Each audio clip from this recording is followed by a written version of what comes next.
Yesus, yang penuh dengan Roh Kudus, kembali dari sungai Yordan, lalu dibawa oleh Roh Kudus ke padang gurun. Di situ ia tinggal 40 hari lamanya dan dicobai iblis. Selama di situ ia tidak makan apa-apa, dan sesudah waktu itu ia lapar. Lalu berkatalah iblis kepadanya, "Jika engkau anak Allah, suruhlah batu ini menjadi roti." Jawab Yesus kepadanya, "Ada tertulis, manusia hidup bukan dari roti saja." Kemudian ia membawa Yesus ke suatu tempat yang tinggi, dan dalam sekejap mata ia memperlihatkan kepadanya semua kerajaan dunia. Kata iblis kepadanya, "Segala kuasa itu serta kemuliaannya akan kuberikan kepadamu, sebab semuanya itu telah diserahkan kepadaku, dan aku memberikannya kepada siapa saja yang ku kehendaki.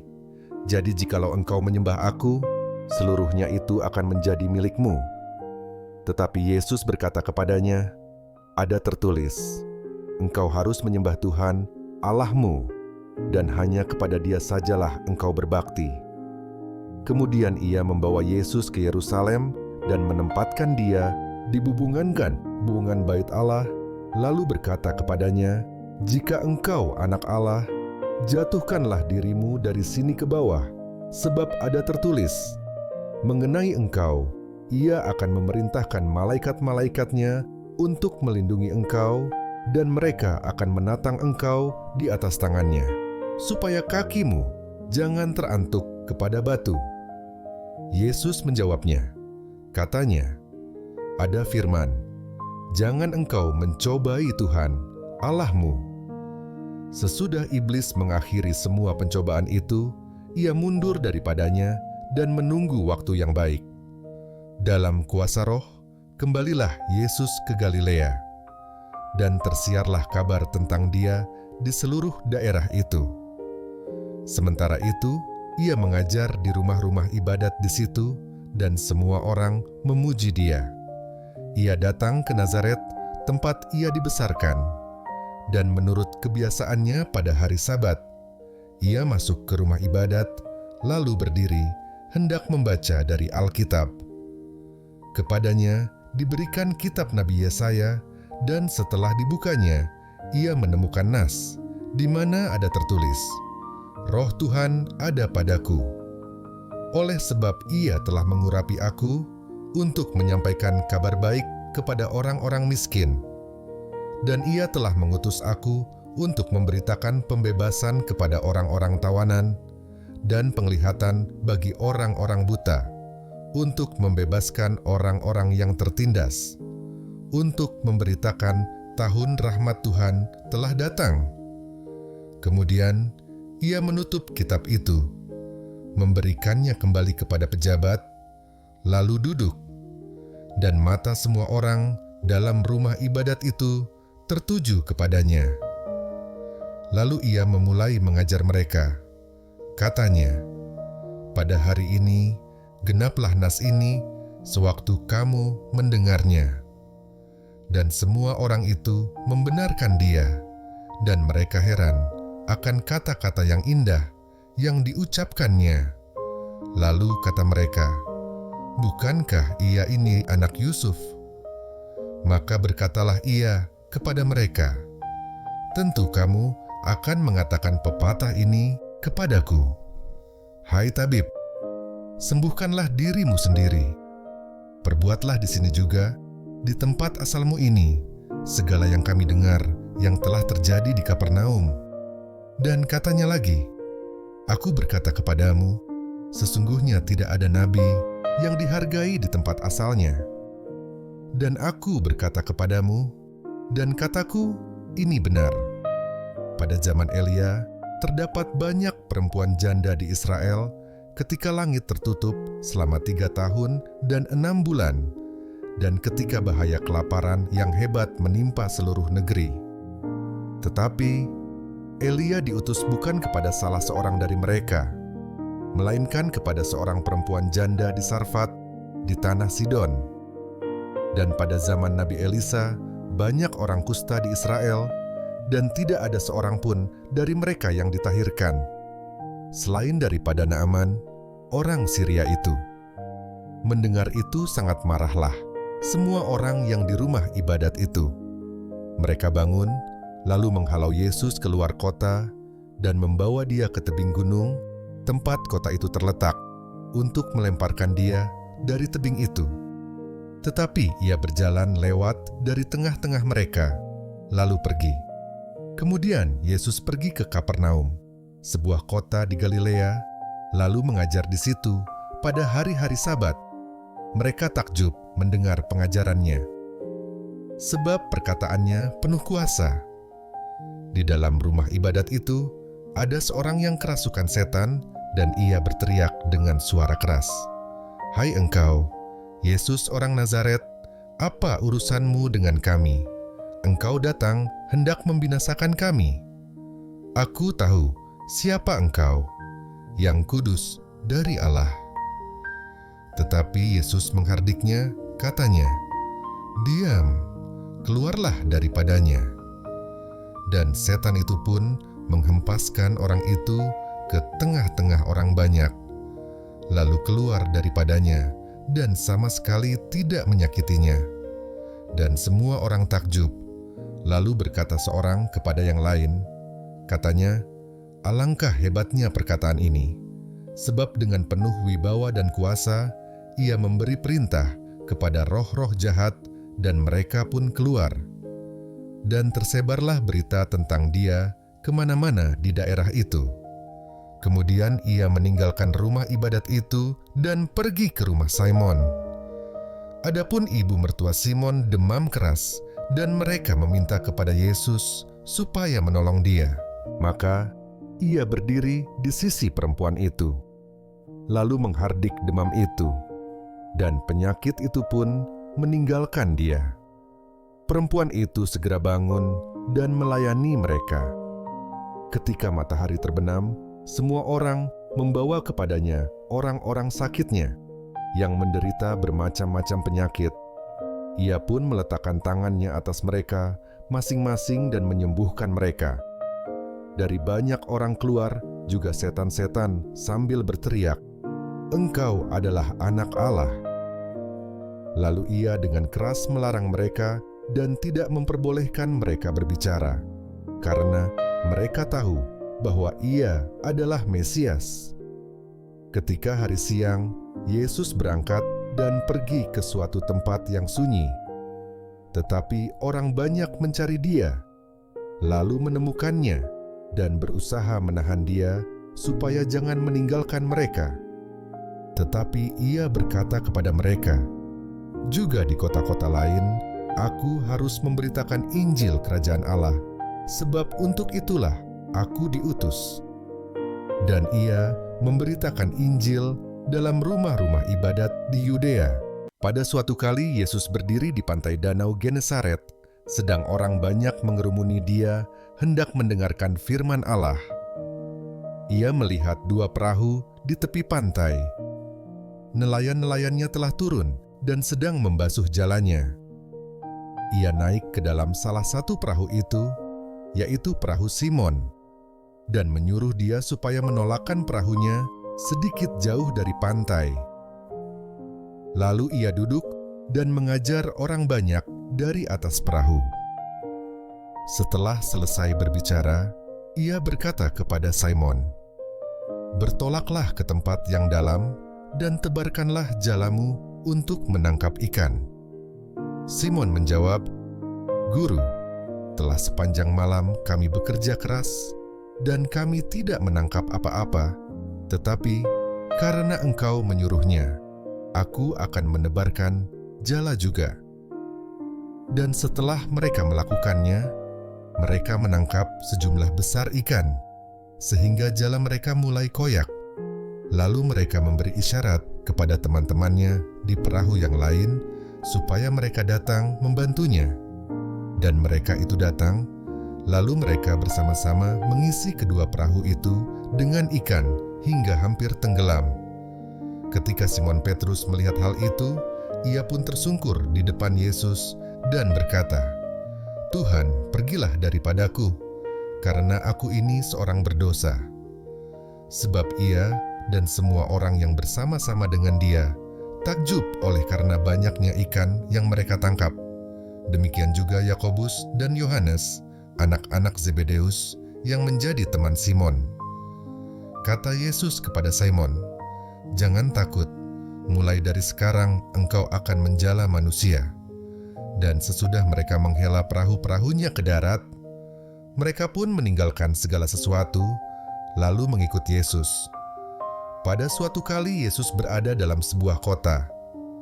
Di situ ada seorang yang penuh kusta. Ketika ia melihat Yesus, tersungkurlah ia dan memohon, "Tuan, jika Tuan mau, Tuan dapat mentahirkan aku." Lalu Yesus mengulurkan tangannya, menjamah orang itu, dan berkata, "Aku mau, jadilah engkau tahir." Seketika itu juga lenyaplah penyakit kustanya. Yesus melarang orang itu memberitahukannya kepada siapapun juga dan berkata, "Pergilah, perlihatkanlah dirimu kepada imam dan persembahkanlah untuk pentahiranmu persembahan seperti yang diperintahkan Musa sebagai bukti bagi mereka." Tetapi kabar tentang Yesus makin jauh tersiar, dan datanglah orang banyak berbondong-bondong kepadanya untuk mendengar dia dan untuk disembuhkan dari penyakit mereka. Akan tetapi, ia mengundurkan diri ke tempat-tempat yang sunyi dan berdoa. Pada suatu hari ketika Yesus mengajar, ada beberapa orang Farisi dan ahli Taurat duduk mendengarkannya. Mereka datang dari semua desa di Galilea dan Yudea dan dari Yerusalem. Kuasa Tuhan menyertai dia, sehingga ia dapat menyembuhkan orang sakit. Lalu datanglah beberapa orang mengusung seorang lumpuh di atas tempat tidur. Mereka berusaha membawa dia masuk dan meletakkannya di hadapan Yesus. Karena mereka tidak dapat membawanya masuk berhubung dengan banyaknya orang di situ, naiklah mereka ke atap rumah, lalu membongkar atap itu dan menurunkan orang itu dengan tempat tidurnya ke tengah-tengah orang, banyak tepat di depan Yesus. Ketika Yesus melihat iman mereka, berkatalah ia, "Hai saudara, dosamu sudah diampuni." Tetapi ahli-ahli Taurat dan orang-orang Farisi berpikir dalam hatinya, "Siapakah orang yang menghujat Allah ini? Siapa yang dapat mengampuni dosa selain daripada Allah sendiri?" Akan tetapi Yesus mengetahui pikiran mereka, lalu berkata kepada mereka, "Apakah yang kamu pikirkan dalam hatimu? Manakah lebih mudah mengatakan, 'Dosamu sudah diampuni,' atau mengatakan, 'Bangunlah dan berjalanlah'? Tetapi supaya kamu tahu bahwa di dunia ini Anak Manusia berkuasa mengampuni dosa." Berkatalah ia kepada orang lumpuh itu, "Kepadamu, kukatakan, bangunlah, angkatlah tempat tidurmu, dan pulanglah ke rumahmu." Dan seketika itu juga bangunlah ia di depan mereka, lalu mengangkat tempat tidurnya dan pulang ke rumahnya sambil memuliakan Allah. Semua orang itu takjub, lalu memuliakan Allah, dan mereka sangat takut. Katanya, "Hari ini kami telah menyaksikan hal-hal yang sangat mengherankan." Kemudian, ketika Yesus pergi keluar, ia melihat seorang pemungut cukai yang bernama Lewi sedang duduk di rumah cukai. Yesus berkata kepadanya, "Ikutlah aku." Maka berdirilah Lewi dan meninggalkan segala sesuatu, lalu mengikut dia. Dan Lewi mengadakan suatu perjamuan besar untuk dia di rumahnya, dan sejumlah besar pemungut cukai dan orang-orang lain turut makan bersama-sama dengan dia. Orang-orang Farisi dan ahli-ahli Taurat bersungut-sungut kepada murid-murid Yesus, katanya, "Mengapa kamu makan dan minum bersama-sama dengan pemungut cukai dan orang berdosa?" Lalu jawab Yesus kepada mereka, katanya, "Bukan orang sehat yang memerlukan tabib, tetapi orang sakit. Aku datang bukan untuk memanggil orang benar, tetapi orang berdosa, supaya mereka bertobat." Orang-orang Farisi itu berkata pula kepada Yesus, "Murid-murid Yohanes sering berpuasa dan sembahyang. Demikian juga murid-murid orang Farisi, tetapi murid-muridmu makan dan minum." Jawab Yesus kepada mereka, "Dapatkah sahabat mempelai laki-laki disuruh berpuasa, sedang mempelai itu bersama mereka? Tetapi akan datang waktunya, apabila mempelai itu diambil dari mereka, pada waktu itulah mereka akan berpuasa." Ia mengatakan juga suatu perumpamaan kepada mereka.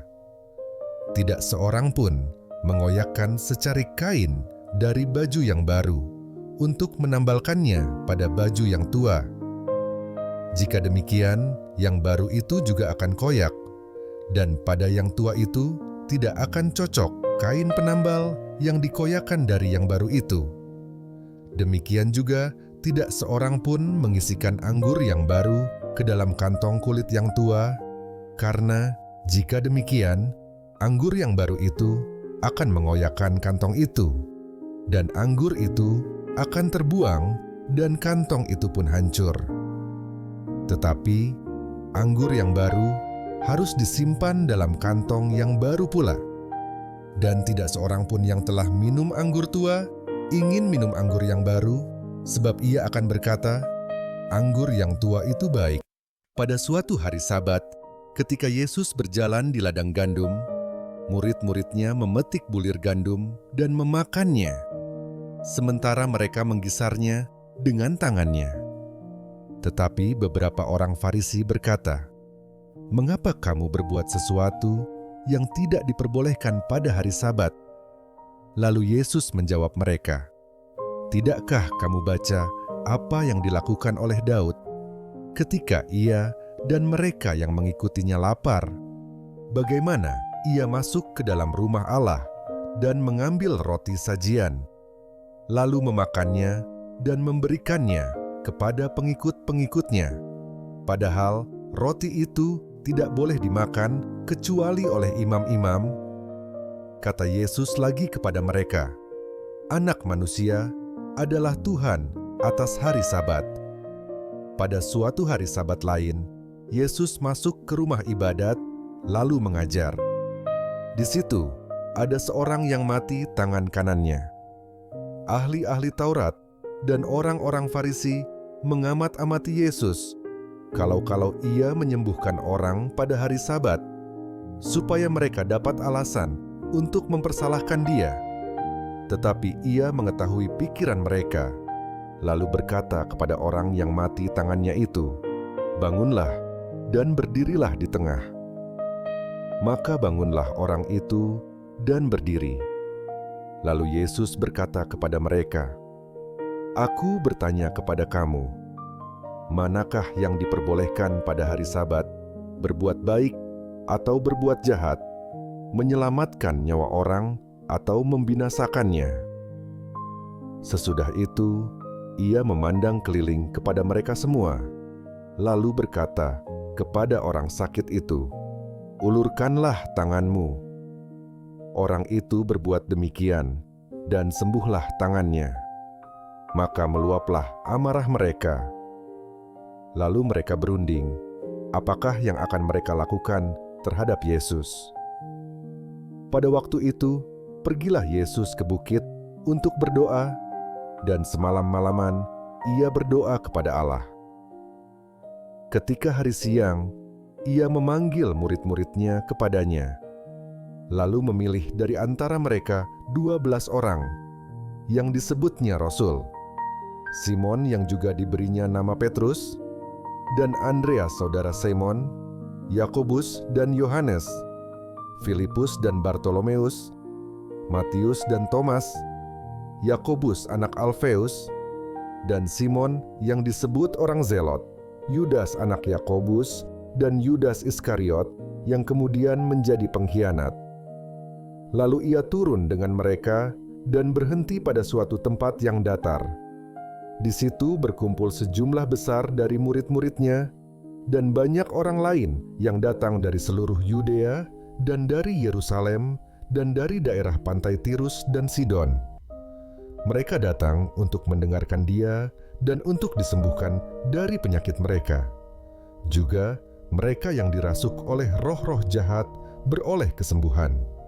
Dan semua orang banyak itu berusaha menjamah Dia, karena ada kuasa yang keluar daripadanya. Dan semua orang itu disembuhkannya. Lalu Yesus memandang murid-muridnya dan berkata, "Berbahagialah, hai kamu yang miskin, karena kamulah yang empunya kerajaan Allah. Berbahagialah, hai kamu yang sekarang ini lapar, karena kamu akan dipuaskan. Berbahagialah, hai kamu yang sekarang ini menangis, karena kamu akan tertawa. Berbahagialah kamu jika karena Anak Manusia orang membenci kamu, dan jika mereka mengucilkan kamu dan mencela kamu serta menolak namamu sebagai sesuatu yang jahat. Bersukacitalah pada waktu itu dan bergembiralah, sebab sesungguhnya upahmu besar di sorga. Karena secara demikian juga nenek moyang mereka telah memperlakukan para nabi. Tetapi celakalah kamu, hai kamu yang kaya, karena dalam kekayaanmu kamu telah memperoleh penghiburanmu. Celakalah kamu yang sekarang ini kenyang, karena kamu akan lapar. Celakalah kamu yang sekarang ini tertawa, karena kamu akan berduka cita dan menangis. Celakalah kamu jika semua orang memuji kamu, karena secara demikian juga nenek moyang mereka telah memperlakukan nabi-nabi palsu. Tetapi kepada kamu yang mendengarkan aku berkata, kasihilah musuhmu, berbuatlah baik kepada orang yang membenci kamu, mintalah berkat bagi orang yang mengutuk kamu, berdoalah bagi orang yang mencaci kamu. Barang siapa menampar pipimu yang satu, berikanlah juga kepadanya pipimu yang lain. Dan barang siapa yang mengambil jubahmu, biarkan juga ia mengambil bajumu. Berilah kepada setiap orang yang meminta kepadamu, dan janganlah meminta kembali kepada orang yang mengambil kepunyaanmu. Dan sebagaimana kamu kehendaki supaya orang perbuat kepadamu, perbuatlah juga demikian kepada mereka. Dan jikalau kamu mengasihi orang yang mengasihi kamu, apakah jasamu?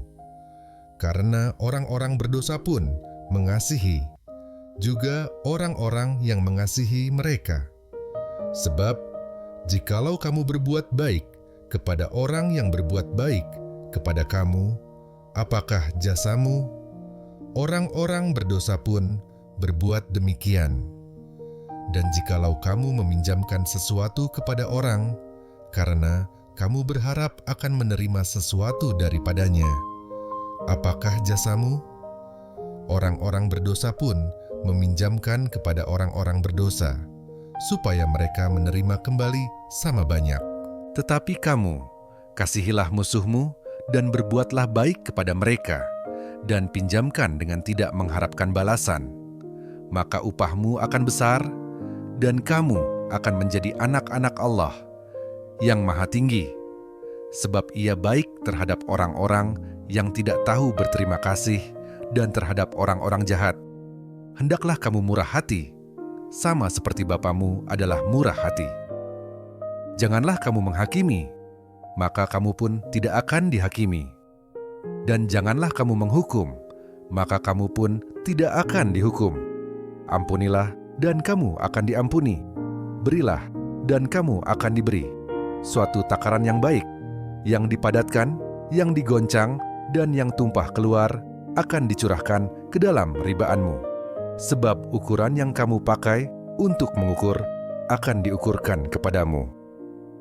Yesus mengatakan pula suatu perumpamaan kepada mereka. Dapatkah orang buta menuntun orang buta?